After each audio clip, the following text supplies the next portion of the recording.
മുതൽ സഹല തലമുറകളും എന്നെ ഭാഗ്യവതി എന്ന് പ്രവർത്തിക്കും ശക്തനായവൻ എനിക്ക് വലിയ കാര്യങ്ങൾ ചെയ്തിരിക്കുന്നു.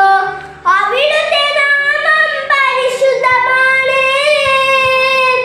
അവിടുത്തെ ഭക്തരുടെ മേൽ തലമുറകൾ തോറും അവിടുന്ന് കരുണ വർഷിക്കും.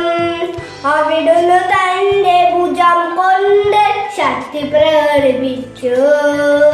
ഹൃദയ വിചാരത്തിൽ അഹങ്കരിക്കുന്നവരെ ചിതറിച്ചു. ശക്തന്മാരെ സിംഹാസനത്തിൽ നിന്നു മറിച്ചിട്ടു. എളിയവരെ ഉയർത്തി.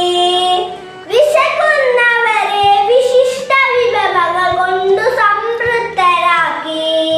സമ്പന്നരെ വെറും കൈയോടെ പറഞ്ഞയച്ചു. തന്റെ കാരുണ്യം അനുസ്മരിച്ചുകൊണ്ട് അവിടുന്ന് തന്റെ ദാസിയായ ഇസ്രായേലിനെ